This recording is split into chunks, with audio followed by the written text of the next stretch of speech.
Chemo therapy جہاں پر patient کا علاج کرتی ہے وہاں پر نارمل ٹیشوز کو بھی افیکٹ کر رہی ہوتی ہے، اس لیے ان پیشنٹس کا امیون سسٹم جو ہے وہ تھوڑا سا ویک اس لیے بھی ہو جاتا ہے کیونکہ کیمو تھراپی سے آپ کے بلڈ سیلز کم ہوتے ہیں، آپ دیکھتے ہیں لوگ بلڈ لگواتے ہیں، بلڈ کی کمی ہو جاتی ہے، تو اس وجہ سے ان پیشنٹس کے اندر کسی قسم کا بھی انفیکشن ہوتا ہے۔ عام طور پر تو ان پیشنٹس کو بیکٹیریل انفیکشن زیادہ ہوتے ہیں، لیکن وائرل انفیکشن بھی ہو سکتا ہے، جو سیزنل جیسے سردیوں کا آنا اور جاتے ہوئے جو وائرل انفیکشن ہوتے ہیں ان میں ان مریضوں کو زیادہ افیکٹ ہونے کا خطرہ ہوتا ہے۔ اس کے علاوہ فنگل انفیکشن پیشنٹس کو ہو جاتا ہے، تو وائرل، فنگل، بیکٹیریل کوئی بھی کینسر کے مریض کو ہو سکتا ہے۔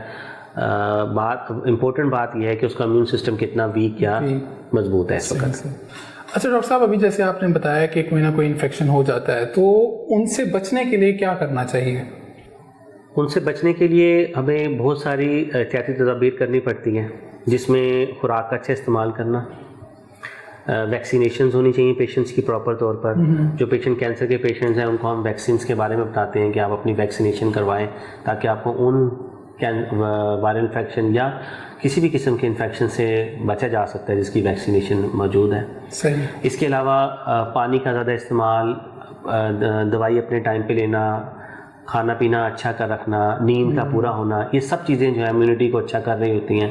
اور اس کے علاوہ ہلکی پھلکی ورزش، یہ تمام لائف سٹائل میں چینجز جو ہیں یہ بیسیکلی امیون سسٹم کو بوسٹ کرنے کے لیے ہوتی ہیں، اور اسی طرح ہی ہم پیشنٹس کو بیکٹیریل انفیکشن سے یا وائرل انفیکشن سے بچا سکتے ہیں۔ اچھا، جیسے ڈاکٹر صاحب آپ نے بھی بتایا کہ انفیکشن سے ان طریقوں سے بچایا جا سکتا ہے، تو کیا مریض کو باہر جانے سے بھی منع کیا جاتا ہے؟ عام طور پہ پیشنٹس کو باہر جانے میں کوئی ایسا پرابلم نہیں ہے۔ احتیاط اس لیے کی جاتی ہے کہ باہر جانے میں جو کہ انوائرمنٹ میں بہت زیادہ پولوشن ہے اور انفیکشن بھی ہوتا ہے، تو یہ پیشنٹ جو زیر علاج ہوتے ہیں یا کینسر کے اندر مبتلا ہیں، ان کو انفیکشن باقی لوگوں کی نسبت زیادہ ہونے کے چانسز ہیں۔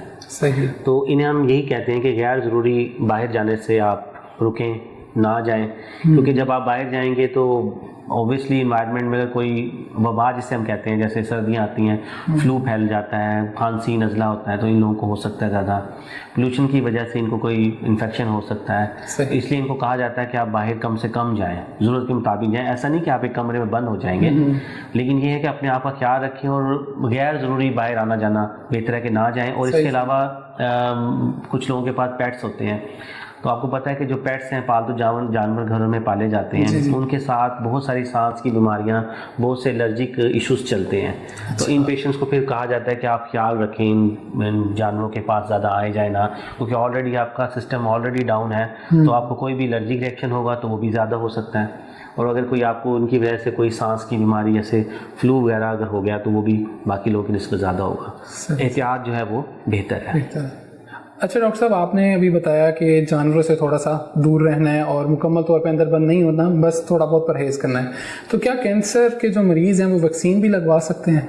جی بالکل، ہیپاٹائٹس کی ویکسین ہے، فلو ویکسین ہے۔ جب سیزن سٹارٹ ہوتا ہے سردیوں کا تو اکتوبر کے مہینے میں، سپتمبر کے مہینے میں کہا جاتا ہے کہ فلو ویکسین آپ نے بھی کرانی ہے، میں نے بھی کروانی ہے، ان مریضوں کو بھی کہا جاتا ہے۔ صحیح۔ کیونکہ سیزنل جو وائرل انفیکشن ہے وہ ہر کسی کو بھی ہو سکتے ہیں، اور ان لوگوں کو زیادہ ہوں گی، امیونٹی کم ہے، تو ویکسینیشن کروانے کے لیے انہیں کہا جاتا ہے، اور ان کو گائے بگائے ہدایت دی جاتی ہے کہ آپ اس سیزن میں آپ یہ لگوا لیں، ان دنوں میں آپ یہ لگوا لیں، اگر ہیپاٹائٹس کی ویکسینیشن نہیں ہے تو وہ کروا لیں۔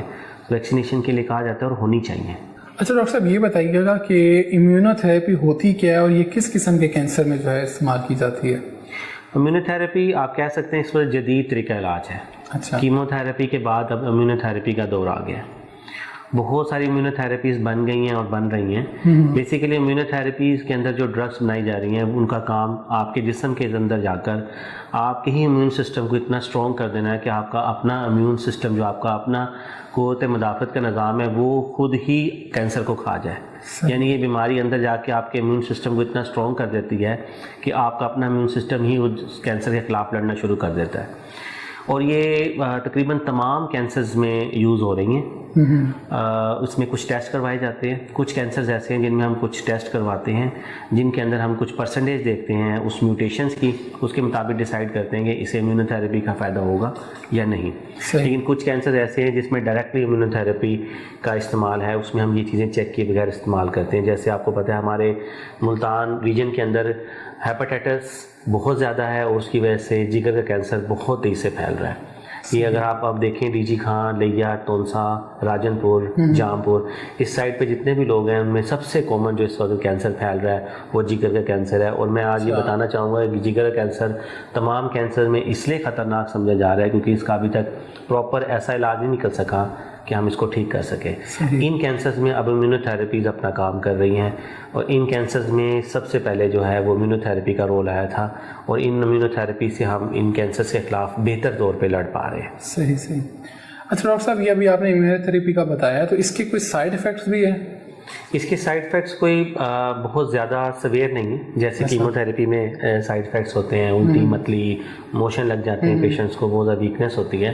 اس میں ایسا کوئی سائڈ افیکٹ نہیں. اس کے اپنے کچھ مخصوص سائڈ افیکٹس ہیں جو کہ ہر پیشنٹ کو نہیں ہوتے.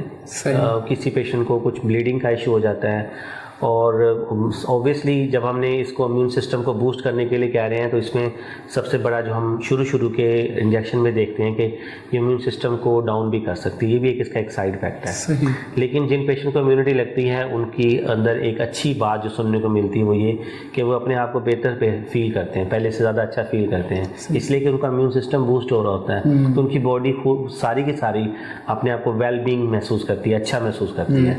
تو side effects as such chemotherapy کی طرح نہیں ہیں جس میں آپ نے دیکھا ہوگا کہ پیشنٹس بہت زیادہ کوشچن پوچھتے ہیں اور پریشان ہیں اور علاج نہ کرانے کی وجہ کہ ہمارے بال گر جاتے ہیں، ہمارے ناخن کا کلر چینج ہو جاتا ہے، ہمارا رنگ کالا ہو گیا، ہمیں الٹیاں نہیں رکتی.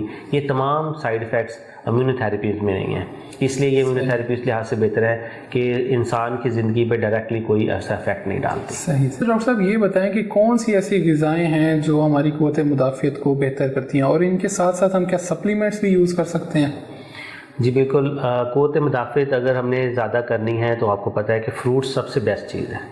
فروٹس اور فریش جوسز کے اندر سب سے زیادہ یہ قوت مدافعت کو اسٹرانگ کرنے کے لیے آپ کہہ سکتے ہیں کہ غذائیت موجود ہوتی ہے. سٹرس فروٹ جسے ہم کہتے ہیں اس کے اندر سب سے زیادہ امیونٹی کی چیزیں پائی جاتی ہیں جس میں آپ کہہ سکتے ہیں مالٹا، سنترا، اسٹرابری، لیمو، اس طرح کے جو بھی سٹرس فروٹ جیسے کہتے ہیں اس میں بہت زیادہ ہے. اس کے علاوہ دودھ میں بہت زیادہ امیونٹی، انڈا بہت زیادہ آپ کی امیونٹی کو بوسٹ کرتا ہے. یہ تمام چیزیں. اس کے علاوہ سپلیمنٹس اس لیے یوز کیے جاتے ہیں کہ کینسر کے پیشنٹ جب ڈیورنگ ٹریٹمنٹ آتے ہیں ہمارے پاس تو ان کی آپ کو پتہ ہے کہ کیمو تھراپی سے الٹی متلی ویسے کھانا پینا کم ہو جاتا ہے تو ان کی ڈیلی ریکوائرمنٹ جو ہے وہ پوری نہیں ہو پا رہی ہوتی.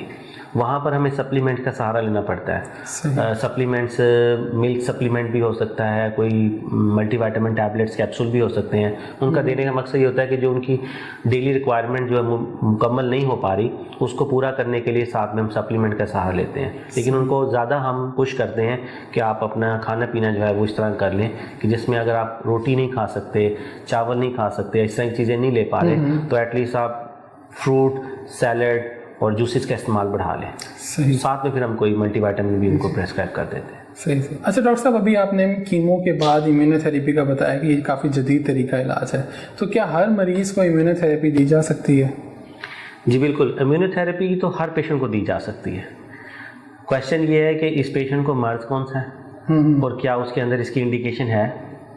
اور پہلے سے جس پیشنٹ کی امیونٹی بہت کم ہوتی ہے اس میں ہم امیونو تھراپی نہیں دیتے. اس کی وجہ یہ ہے کہ یہ امیون سسٹم کو جہاں بوسٹ کرتی ہے ہم امیون سسٹم کو ڈاؤن بھی کر سکتی ہے. تو امیونو تھراپی اگر اچھی بھی ہے تو کسی مریض میں اچھی نہیں بھی ہو سکتی. تو سب سے امپورٹنٹ چیز یہ ہے کہ امیونو تھراپی ہر کینسر میں یوز ہو رہی ہے اور اب اس پہ ریسرچ چل رہی ہے، تمام کینسرز پہ چل رہی ہے. جن کینسرز میں اس کے ریزلٹس بہت اچھے آ چکے ہیں وہاں پر اس کا یوز بڑھ گیا ہے، جن میں ابھی نہیں ہے وہاں پر ابھی یوز نہیں کی جا رہی. تو ہم یہ آج نہیں کہہ سکتے کہ ہر کینسر میں یوز ہو سکتی ہے. ہم یہ ضرور کہہ سکتے ہیں کہ جس کینسرز کے اندر اس سے متعلق ٹیسٹ پازیٹیو آ جاتے ہیں ہم ان مریضوں کو بتا دیتے ہیں کہ اگر آپ امیونو تھراپی لگوانا چاہتے ہیں تو آپ لگوا سکتے ہیں. صحیح. اچھا ڈاکٹر صاحب، کیا امیون سسٹم کو مکمل طور پہ بحال کیا جا سکتا ہے کینسر کے مریضوں میں یا کسی میں بھی؟ کینسر کے مریضوں میں بھی، اور جیسے کہ آج کی ہماری پوڈ کاسٹ ہے اس سے متعلق. امیون سسٹم کو بوسٹ کیا جا سکتا ہے اور بہت سارے سپلیمنٹس، غذا کے اندر تبدیلی لا کر، لائف سٹائل چینج کر کے، اپنے جسم کو صاف ستھرا رکھنے سے، پانی کا زیادہ استعمال کرنے سے، ورزش سے، ان سے ہم امیون سسٹم کو بحال کر سکتے ہیں. مکمل طور پر بحال کرنے کے بارے میں تو ہم نہیں کہہ سکتے. ان سارے کام کرنے کے باوجود بھی ہو سکتا ہے کسی پیشنٹ کو انفیکشن ہو سکتا ہے، کوئی مرض ہو سکتا ہے. لیکن ہاں، ان چیزوں کے کرنے سے، اپنی زندگی کو مثبت طریقے سے گزارنے سے امیونٹی ہماری بڑھ سکتی ہے. صحیح. اچھا ڈاکٹر صاحب، آخر میں آپ کا مریضوں کے لیے جو ہے وہ اہم پیغام کیا ہونا چاہیے کہ وہ اپنی قوت مدافعت کو کیسے بڑھا سکتے ہیں اور کینسر سے کیسے بچ سکتے ہیں؟ سب لوگ جو اس کینسر میں مبتلا ہیں ان کے لیے پیغام یہ ہے کہ وہ خوش رہیں اور ہمت سے کام لیں، اور اپنے آپ کو سمجھانا ہے آپ لوگوں نے کہ یہ کینسر کا مرض جو آپ کے اندر آیا ہے یہ ختم ہو سکتا ہے. علاج کرنے سے، اپنے اندر قوت مدافعت کو بڑھانے سے، اپنے اندر جذبے کو بڑھانے سے. بالکل. اگر ہم یہ سارے کام کرنے میں کامیاب ہو جاتے ہیں تو ہم یہ کیا کسی بھی قسم کی بیماری سے لڑ سکتے ہیں. تو میرا پیغام آج یہی ہوگا کہ اس مرض سے آپ نے ڈرنا نہیں بلکہ اس مرض سے لڑنا ہے. قوت مدافعت کے لیے جو بھی ہمیں کرنا ہوگا ہم کریں گے، لیکن اصل جو ایم ہے وہ یہ ہے کہ اس بیماری سے لڑنا ہے. بہت شکریہ ڈاکٹر صاحب آپ کا کہ آپ نے اپنا قیمتی وقت دیا اور ہمیں اتنی مفید باتیں کی. ناظرین، جیسے کہ ہم نے سنا کہ کینسر جو ہے وہ صرف جسم کی بیماری نہیں ہے، یہ بلکہ اندرونی قوت مدافعت کی جنگ ہے. اگر آپ یا آپ کے کسی عزیز کو کینسر ہے تو گھبرانے کی ضرورت نہیں ہے. آپ اس کو فوری طور پہ جو ہے کسی اپنے ماہر ڈاکٹر کے پاس لے کر جائیں اور ان سے رجوع کریں. انشاءاللہ اگلے ہفتے ایک اور اہم موضوع کے ساتھ دوبارہ ملاقات ہوگی. تب تک کے لیے اجازت دیجیے. فی امان اللہ.